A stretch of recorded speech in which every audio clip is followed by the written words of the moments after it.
Hello and welcome to the Tracy Sandler Show on Bleav. I am joined today by the amazing and wonderful Omar Ruiz of the NFL Network, and we are going to talk playoffs. I'm excited for this weekend. Omar, how are you? Welcome to the show. Hey, Tracy, thanks for having me. I'm excited too.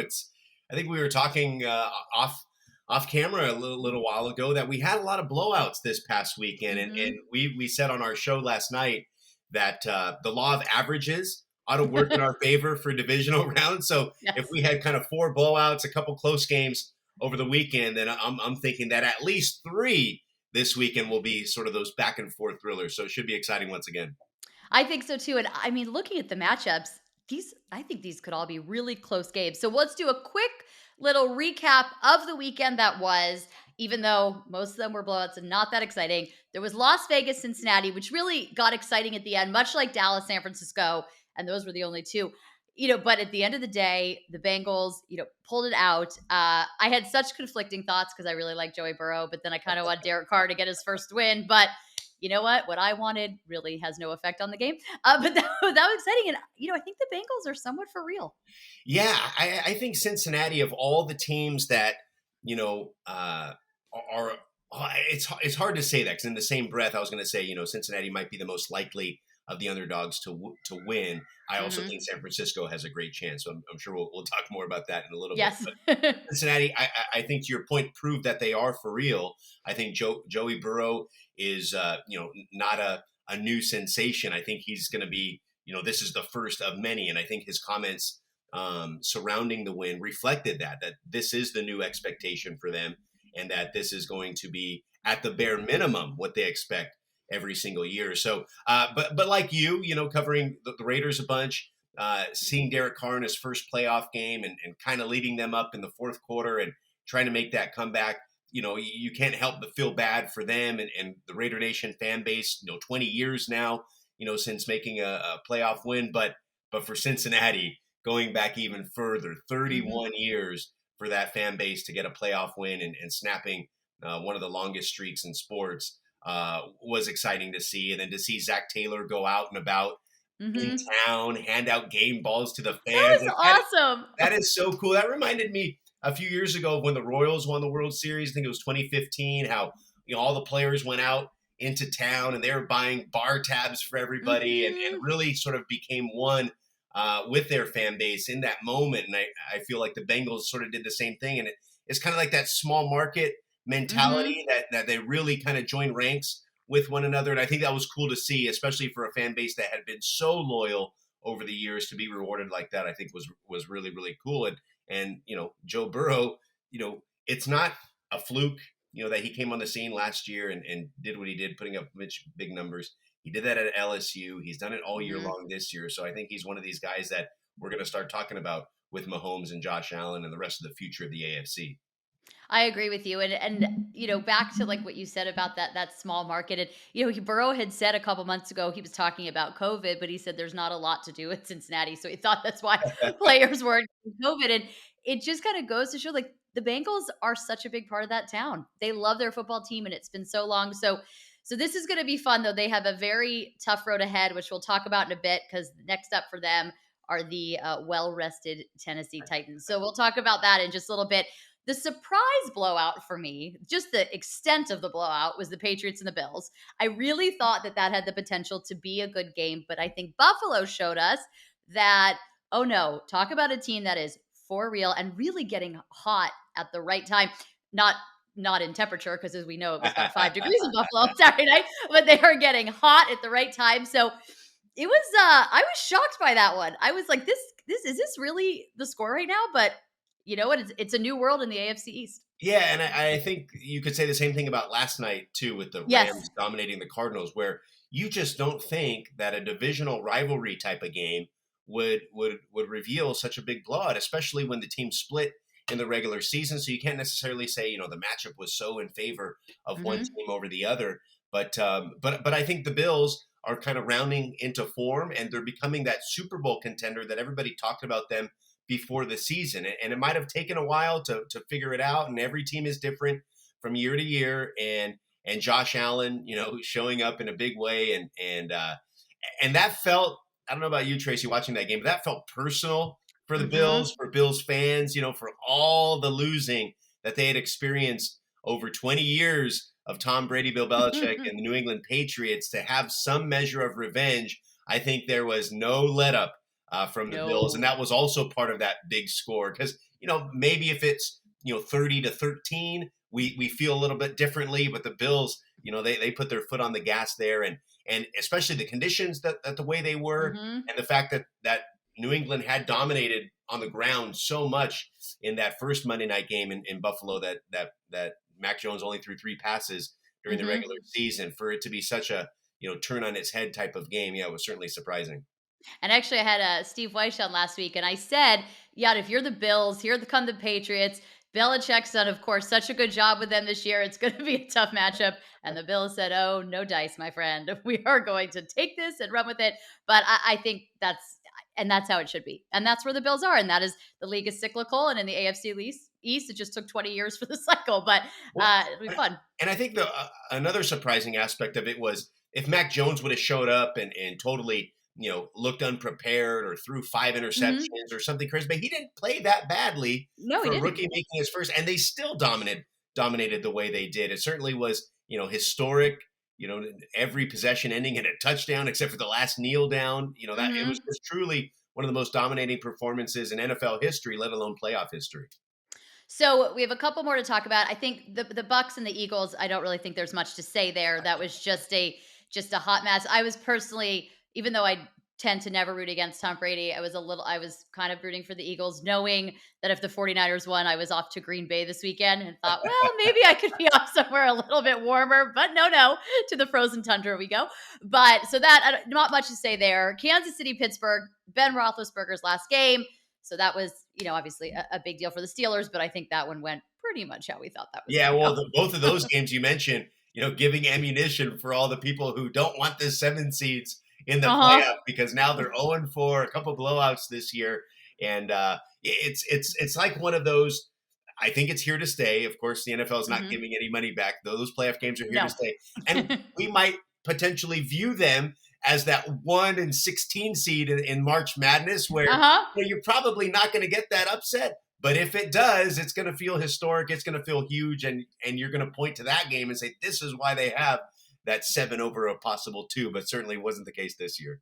I also wonder, and this might sound very strange, and time will tell on this, but I also wonder if over time those seven seed teams become a lot better. That the longer this happens, does the regular season change a little bit? If you know with a 7 seed, you could get into the playoffs and you've got a couple guys that are struggling with injuries. I don't know. It'd be interesting to see Yeah. over time if it evens out a little bit. It probably won't. And that may be a really silly thought process, but I'll be just curious over Well, time to see how that it's a good goes. it was a good test case because we see it every year, whether it's a 1 seed or in this case the Eagles. They did rest most of their players week 18, and the Cowboys kind of blew them out. And the Eagles didn't get much reward for resting No. their players, and we also see teams that come in fighting, scratching, and clawing. And fighting for their way into the playoffs, they get there and then they get blown out because they're so beat up. So you just Hmm. never know how these things are going to play out. But obviously, I don't think that 7 seeds are going to go winless because there have been a couple of times where 6 seeds kind of run the Yeah. table and get to the Super Bowl. So it's only a matter of time. Again, before the law of averages catch up and those 7 seeds start becoming a little more competitive.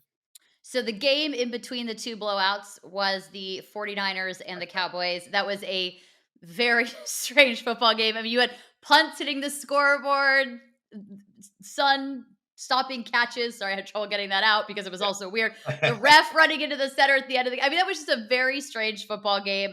And I know that there are a lot of unhappy people in Dallas right now, but talking about a 6 seed that could run the table, you have a 49ers team that it's interesting, different than March Madness. I think in the NFL, the difference between 6 and 7 is actually pretty large.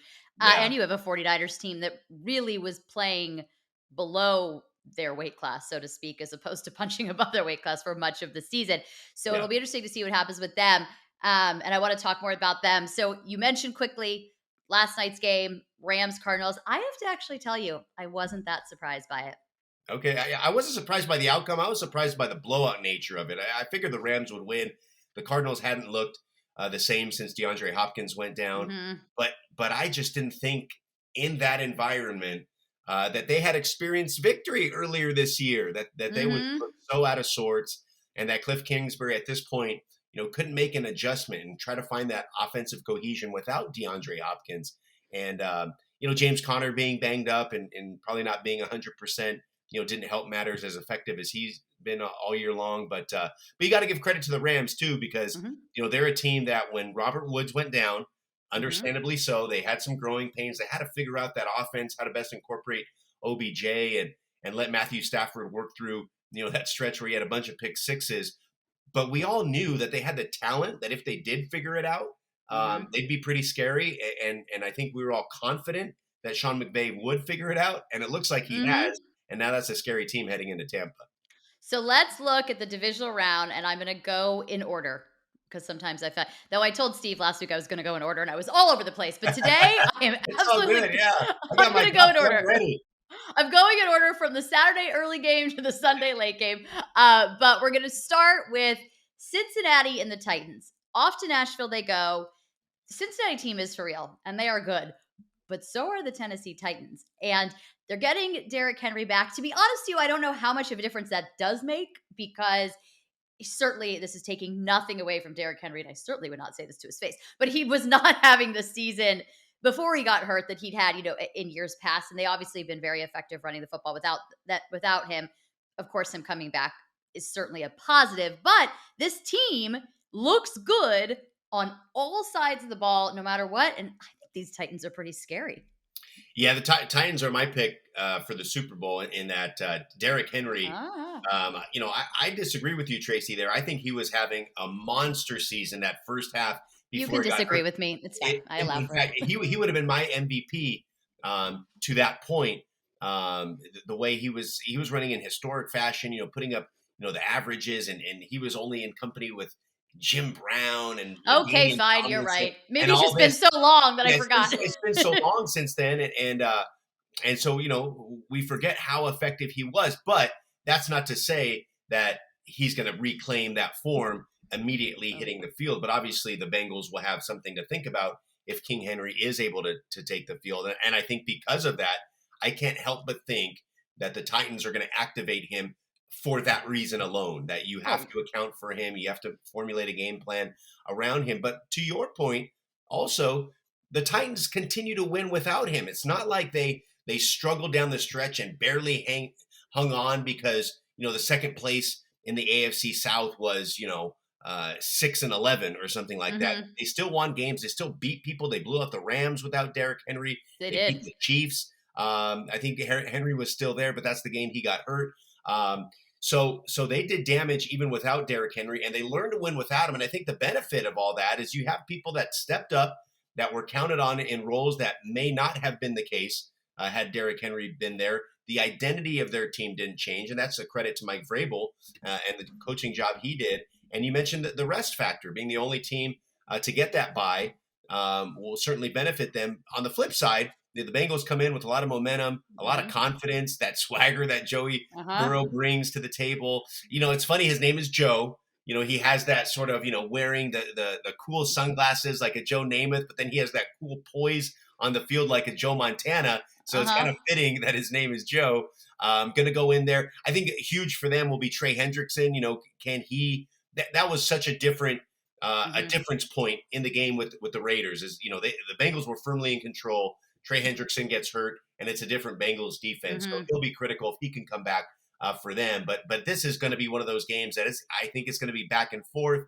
Ryan Tannehill's going to have to make plays because Joe Burrow will, and Mhm. uh, and I would expect a thriller in this one.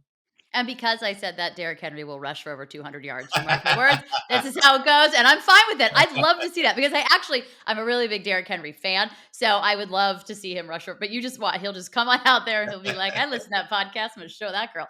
But I think Tennessee most likely comes out on top on this one unless things go wrong. I have a general hot take that I said the other day that I'm just going to throw out there for all the games this weekend. Uh, Teams don't lose because it's cold. Teams don't lose because they didn't have enough rest, and teams don't lose because of the refs. Those are all reasons that fans and teams might want to talk about if they Sure. lose, but Yeah. that's not why they lose. And so if the Bengals lose this game, it's not going to be because they didn't have the weekend off, etc. If the Titans win this game, it's not going to be because they did have Yeah. the weekend off. Yeah. Certainly helps, but I just think the Titans, I agree with you. They were my midseason Super Bowl pick. I'd picked the Bills before the season. Then I did the Titans mid-season, and so what I'm really hoping for is a Bills Titans and an AFC Championship game. Ooh. So that I just think that'd be exciting. And so Yeah. here I'm going to do what I said I wasn't going to do, but now I'm going out of order because I mentioned the Bills. So let's move to the Bills and the Chiefs. I find this game fascinating. I am so curious as to how this game goes. I think the Bills come out on top, but I just find it. I'm so fascinated by this game. I kind of can't wait for it. Oh yeah. I mean, this. You look back, and I think the image for me that I saw over the weekend was Stephon Diggs standing on the field at Arrowhead last year. Mhm. Confetti's coming down on the Chiefs. They're celebrating the AFC Championship, getting the Lamar Hunt Trophy, all that. And Stephon Diggs has a picture of him. It's to his back, so somebody's getting it from the deeper perspective, watching him watch the Chiefs celebrate. And he says, "We will be back." And so they Mhm. get their shot now. And obviously, winning in the regular season is not the same as winning in the postseason. No. So, the Bills will have their shot. They're going to have to go through the two-time champions.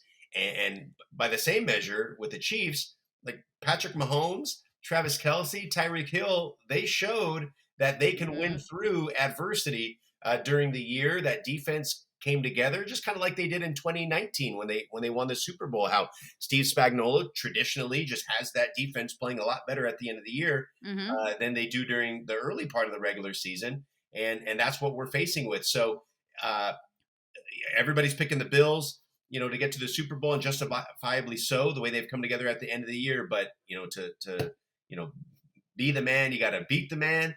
And so this is Yes, I one of like those. that. This is one of those cases where the Bills are going to have their shot, but the Chiefs are not going to go quietly into the night. So this will be a fascinating game, and every reason why it is in that Sunday late window, because that's going to be ratings through the roof, and the two young studs, and both coming off 5 touchdown performances. That's incredible. Mhm. It's cool. It's gonna be so fun. Yeah, it's gonna be awesome, and the Arrowhead is a special environment. So yeah, that's gonna be a fun watch, and I know we'll all be glued. I will be on a flight home from Green Bay, so I will be glued to Twitter, I suppose. But we'll see. But Hopefully you have TV on the flight. yes, hopefully we do. I feel like I'm just gonna try to manifest that out right now. There you go. Delta, I hope you're listening. But I think it's interesting because we talked about the Cardinals who started so strong and really just fell off, and yes, they lost DeAndre Hopkins, but they just really in always seem to just get worse throughout the season. Then you have a Chiefs team that everybody was worried about in the beginning. What happened to the Chiefs? What happened to Patrick Mahomes? Yeah, they're fine. Yeah. And you wanna have those growing pains early in a season, Yep. but it's gonna. I feel like this one is coming down to the wire. We may get an overtime out of this one. It's gonna be a great football Yeah, I game. wouldn't be surprised. Overtime, or one of these 38-35 shootouts, and back and forth, and just clutch play after clutch play. I mean, we say that now, and it'll be another blowout. Like. Yes, But yeah, on paper anyway, this is one of the best matchups that we've seen in quite some time. and they're at Arrowhead, and back to my hot take earlier, I do think Arrowhead that makes a difference. I'm sorry, there are certain stadiums that actually I think do make a difference in football games. Interesting, AT&T Stadium seemed to make a difference on the opposite effect for the home team, but I think Arrowhead does make a difference. I still think the Bills come out on top, and I think it'd be kind of fun for the NFL to have some real new blood there. You have a Titans Bills AFC Championship game would be cool, and talk about a fan base in Buffalo that is loyal and loves their Bills. Be excited for them. So we'll see how that goes. All right, we're going to move to the NFC. We'll start with the much touted and teased 49ers Packers game that I keep talking about, as San Francisco heads to Green Bay on a short week. But again, I don't think that's going to be the reason if they lose, but where it's going to be in single digits, I believe, at Oh kickoff. So yeah, that's going to be a good time. Yeah, I looked at the weather. It's a high of 21 on Saturday at noon. So great. Yay. yeah. I pulled up the forecast yesterday. I think Saturday night it's going to be 2 degrees.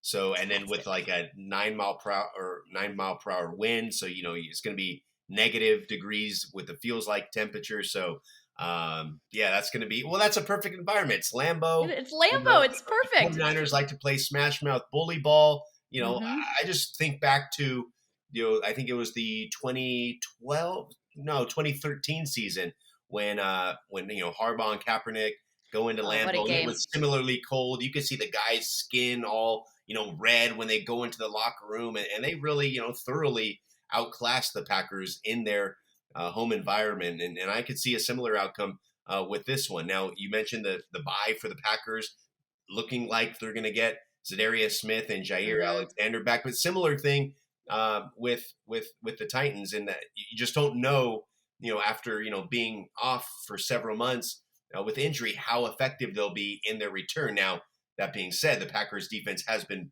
playing well even without those guys. So to get their two best players Mhm. back, certainly is going to be a boost. Whatever they're able to provide. But yeah, the Packers have been scary all year, but so have the Niners when they've been healthy. When they've been healthy and when they've played up to their potential, and I think that talk about a team coming in with momentum and a team that essentially has been in the playoffs for the last several weeks because every game for them was a playoff game or they were not Mhm. going to the playoffs. And, they played accordingly. And I think the San Francisco team, in some ways, it reminds me a little bit of what I said about the Chiefs earlier. What is happening? This team is 3-5. They have way too much talent for this. And then they had that horribly embarrassing loss to Colt McCoy and the Arizona Cardinals, and things started to turn around. And it's been interesting because the players have been reticent to call that a game that was a turnaround. But if you look at that Yeah, game and then what's yeah, happened since, it really was a turnaround for them. And this team does find a way to win football games. I mean, 49ers fans have got to have like the highest blood pressure of any fan base in the league right now, but they do find a way to win football games, but they can't turn the ball over. yeah. They can't go down 17-0. You do that, forget it. But you look back in that game, that third week of the season, September, when they almost won, but it was that final drive by Aaron Rodgers. And I think that is actually maybe the biggest thing is you cannot let Aaron Rodgers be the last one to have the football. Yeah, and I think that game also proved, and not that he needed to prove to me, but maybe to nationally that drive that Jimmy G put together was why they wanted him in that spot for this year, and why Hmm. they just didn't immediately hand over the keys to Trey Lance, because Jimmy G has proven time and time again that when the game is on the line, he can come through. Now, he has a lot of bonehead plays throughout the game that sometimes prevent the 49ers from being in that late game position Hmm. for him to come through. But if they are, he can go toe to toe with anybody. And like you said, in that game was just a matter of leaving Aaron Rodgers too much time. And Tom Brady is in similar mold. They're Hmm. going to march down the field if you give them 25 seconds, whatever. But there's just two people in the world really that can operate that way. Maybe Mahomes. But the 49ers, I think, will go in there with a lot of confidence. You mentioned the momentum, and I think that style of play, similarly, how they matched up well against the Cowboys, because it works a couple of different ways. The 49ers obviously, play that physical style, both sides of the ball, and that can wear a team down. But at the same time, you're also keeping the ball away with the time of possession and not letting that Hmm. explosive offense have the ball as much. And so, it all goes hand in hand. And I think that similar, kind of game plan that worked against the Cowboys can work against the Packers. But I just don't think you'll be able to take Aaron Rodgers out of rhythm so Yeah. easily that the Cowboys offense was. Um, I think Jimmy G will have to make more plays, and he'll have to avoid those backbreaking mistakes because there's not as much wiggle room going against the Packers. Absolutely. And looking when you mentioned that drive against the Packers, I was thinking against the drive against the Rams with 87 seconds and no Yeah. timeout. So he can do Yep. it. But I do think Saturday night, they can't have the special teams gaps. Hmm. That's been an issue. They cannot have the bonehead interceptions. And I am a Jimmy G fan. I think they absolutely made the right move having him as QB1 for this season. And I think he can absolutely win this game for them. But I think those are the things that they're going to have to avoid because you already mentioned a Packers defense that was playing well, getting two of their best players back. Aaron Rodgers, they're at Lambeau. It's funny though. This is a game that a few days ago I said I think they'll beat Dallas and then I think they lose to Green Bay. But as the week goes on and we're only at Tuesday, my feeling on that sort of changes. And to be honest with you, I can't totally tell you why. I think it's just I think there's also a confidence with the 49ers that no matter what happens, they always think they can win the game. And there's Yeah. a lot to be said for that because they could have folded in that Rams game. Yeah, well, I think what we're seeing is the 49er team that a lot of people picked to go to the Super Bowl before the year. When Hmm. they're healthy, when they're playing well, the thought was they're better than anybody in the NFL, based Hmm. on paper. And when you see them perform for 3 quarters the way they did against Dallas, or 2.5 or whatever, and then kind of hang on, that's the team that people envision. So when you think about, this playoff matchup with the Packers, it's if they can get 4 quarters of that team, that they will beat the Packers. But Absolutely. but can they do that? And can Rodgers do his best to try to avoid that? That's obviously the question. That's why we play the game. But I think that confidence is not for anything other than this is a really good team. Hmm. Built the right way, and when healthy, has proven that they can beat anybody. 100%. And they have Debo Samuel, so that never hurts That's anybody. awesome, isn't he? Everyone's Guys, favorite wide so back. much He's fun to just watch. Yeah. is so much fun to watch. So I think another great game. All right, we are gonna now we have the GOAT who's won like a gazillion playoff games. Don't check that number, but it's somewhere in the realm of a gazillion. And Matthew Stafford from the Rams, who has just come off winning his first ever playoff game, off to Tampa. The Rams go. Um, I I struggle with this game a little bit because part of me thinks it ends up being very one-sided, and part of me thinks we go back and forth. More of me thinks that. But I don't know. The Bucks are interesting. They're a little banged up, but they did just obviously annihilate the Eagles. But they are Yeah. a little banged up. But they've got people on this team that have been there before and know how to win playoff games. But I think you have a Rams team that's hungry and excited and is really, especially offensively. Obviously, you have Cooper Cup, who's had an incredible season, but they're really like clicking here at the right time. And then even like Von Miller, you saw him on Monday night really show why they made that trade. Every trade is working for the Rams. So, I don't know. This is a toughie. Yeah, well, and I think because it is such a tough one, I think that bodes well for the entertainment factor in this Uh game. huh. I think here's the thing: like the Rams have beaten the Bucks the last 2 years, in the Hmm. regular season, and they've done so pretty convincingly. And so does Sean McVay sort of keep the same game plan and risk Hmm. that Brady will have cracked the code in the meanwhile, and Todd Bowles on the other side, and defensively for the Buccaneers, or will Sean McVay try to maybe outsmart himself and try to do something different, thinking that the Buccaneers are going to counter for what they've seen? So it's an interesting chess match in that Hmm. regard, and kind of what game plan the Rams are going to put together. I think the Buccaneers, Tom Brady will overcome those injuries. I don't Hmm. know if they're going to be able to get enough, out, because that Rams team is talented. They're playing together. The young They're guys have come so along. talented. It's developed, and I think they've figured it out. So I think the Buccaneers are going to have to play good ball. I think Matthew Stafford, gets the benefit now of a Rams team that has two dynamic running backs in the backfield that have run the ball, and it sort of takes that pressure off of him. He knows he can be a little less risk averse, and Hmm. not maybe force passes that he otherwise would have tried in the regular season. And I think that all bodes well for the Rams. Now, to go in and beat the Buccaneers, that's a tall task. But I agree with you. I kind of go back and forth and think, well, on paper, the Rams are healthier. Hmm. They might be hungrier. But then, like, you try to justify for years and years and years all that stuff against Tom Brady when he was in New Right. England, and time again, he put those notions aside. So it's for those reasons you do go back and forth, and why it should be a classic on Sunday. And it's funny, I am of the opinion, and sometimes I'm right about this, and sometimes I'm not because it's based on zero data, and it's just kind of a gut thing. But sometimes I think the Rams having beat the Bucks so convincingly the last 2 years tells me the Bucks are going to win this football game. Like Yeah, there's well, it's just like the Saints last year. The right. Saints beat the Bucks twice in the regular season, and then they come back and blow them out in the regular season. And so, I think a lot of that was the Bucks coming back healthy, last Hmm. year, and made the playoff run relatively intact.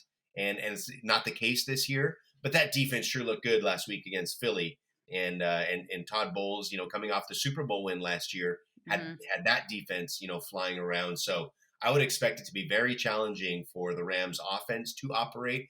But that defense, looking like with Von Miller coming around the edge and Aaron Donald, of Mhm. course, and Leonard Floyd, you're always, ready for him to break out and have a huge game. I think the pass rush will be there, but can that secondary, Eric Weddle now has, a little rust off the belt Mhm. there. Can Tom Brady, pick on him or find holes in the secondary? It's just every different component of the game is just so fascinating. And I think, I think we're in for a classic there too. At least hopeful anyway.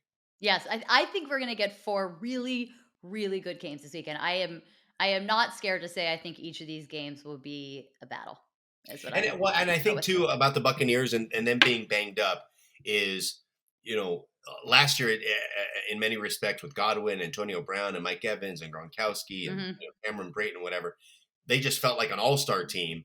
Well, Right. now they still have Gronk, they still have Mike Evans, they still have Tom Brady, and if they can get Leonard Fournette and Ronald Jones back healthy, that's still a really good offense with the greatest quarterback of all time operating that. So it's not like, it's going back to 2019 Patriots where there was Mhm. a banged up Julian Edelman and nobody else. Right. It's still a high powered offense. And I think we tend to forget that depleted Buccaneers doesn't mean empty Buccaneers. And I think we saw that against Philly over the weekend. I think that that's a very, very good point. All right, before I let you go, we're gonna go game by game, and we're each gonna give our picks. I won't make us do score predictions because I'm terrible at those, so I wouldn't do that to you. But we are gonna start Cincinnati Titans. Who you got? Ooh, I just made them the Cincinnati Titans. I'm gonna stick with my pre-playoff picks and go Hmm. Tennessee here. I am too. I'm gonna pick the Titans. All right, Niners Packers. I have the Packers in this one, just so close. I I know that struggle with this one. This is a struggle, survey but says. I'm just gonna give it to the Niners because why not? I mean, let's just give it to them. Let's And see. Yeah, I wouldn't be surprised. that's what I feel like, and I feel like I mean the Packers. My gut tells me the Packers are going to win, but you know what? I'm just going to pick the Niners because why not? So I'm going to go with that. All right, we are going Rams Buccaneers. The Buccaneers. It's just it's impossible for me at this point to pick against Tom Brady. It's just I think I did it last year in the Super Bowl. I thought Hmm. Mahomes was going to do it, despite the tackles, injuries, and all that. And Brady once again kind of proved me wrong. So I'm kind of done doing that until he decides to retire. I agree. I'm going Buccaneers. I have a life motto, which is I never bet against Tom Brady. So I'm definitely going to go Buccaneers. And then maybe the toughest one, Bills Chiefs. I mean, I really gave my pick earlier. I am picking the Bills. Who you got?